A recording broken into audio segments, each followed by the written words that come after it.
Hey YouTube, Saint Frank here. Today going to be doing another 5-card PSA economy submission. I got super lucky and got a second set of 5 entries. So here's the cards I'm going to send in on this entry. I'm actually going to try to regrade some PSA cards, so this will be interesting to see how this goes.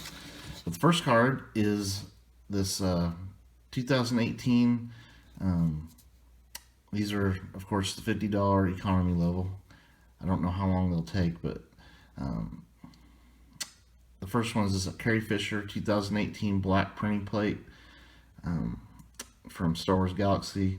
Printing plates do not grade well, but I want to get it slabbed, of course, to protect it. It's a beautiful auto all the way on card, and there's the back of it. Just really cool, 1 of 1. So I wanted to get that slabbed up and graded, and I also wanted to grade this. And also this is not going to grade very well because it does have some edge wear and stuff. It came out of the pack in pretty rough shape.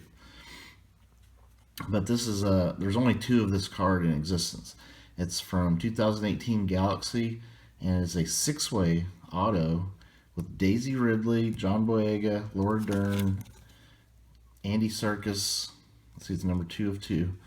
Adam Driver and Gwendolyn Christie. So I wanted to get that one done. As you can see, lots of edge wear. So if I get a 7 on that one, I'll be very lucky, I think. And the next card, this is actually a regrade. I'll go ahead and put the thing up here. This is a Fernando Tatis 2016 Bowman Chrome. This one I went ahead and busted out of the holder. I want to give it another shot and try to get a PSA 10 on it. It got a 9 the first time I sent it in. It's a PC card, so I just wanted to give it another shot at the 10. If it doesn't get a 10 this time, I'll just leave it in the 9. Hopefully it'll at least stay a 9. You know, anyway, that was what it got graded before, PSA 9. We're going to retry it. It's a little stressful, but I figured out a pretty good way of breaking out a PSA card out of a holder, so we got better at it. So the next one, these were some of the very first cards I ever got graded from PSA, and I always thought this card was extremely tough grade. Like over the like I got a bad grader basically on this order. This card, there's absolutely nothing wrong with this card. I've looked it over, have other people look it over, they see nothing. It got a PSA 8, and I've never been able to figure that out, and I've always wanted to resend this, and here's a perfect opportunity to, and we'll see what it comes back. I think I got a really bad grader that day, and in fact, there's never even been one that's been graded that bad before, so I'm very confident it will grade better than a PSA 8. So there's that one, and one of the best cards in my entire collection was from the same submission that Tatis was sent in and got the 8. This one got a 9, which, again, there's never been one I mean, 9 is a good grade, but it's the only one that's ever gotten a 9. And again, there's nothing wrong with the card. Perfect condition.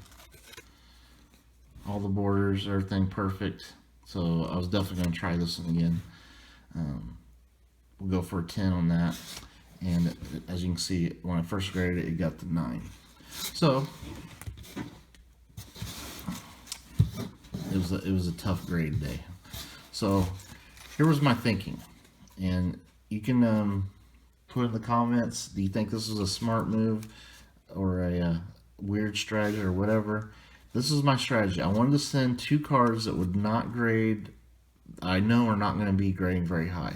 A printing plate, which always graded very tough, and then this card I know is probably like a PSA 7 or 8.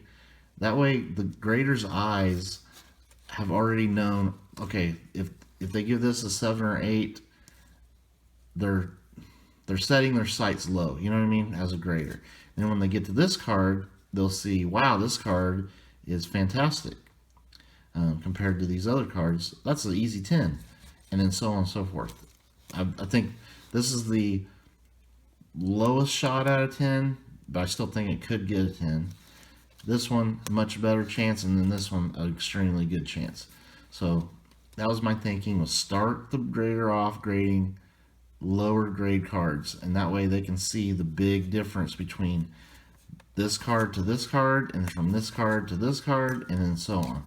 And then hopefully these last three will get some PSA 10s using that theory. I've done that before, and it seems to work. It's as silly as that sounds, but if you put a card that's not quite a PSA 10 caliber card right in front of a one that you really want to get a PSA 10, it seems like after they grade the lower grade card, it's easy for them to decide, yeah, that's a PSA 10. It's stupid, but I think you got to think about card grader psychology when you do this sort of thing. Anyway, that's my submission. We'll see how it goes through. When you see this video, I will have already gotten the cards back, so you won't have to wait the however many months it takes to do economy submission, and you'll get to see this video coming up in just a few days while I do a little production value to it and all that. All right, stay tuned for more videos later.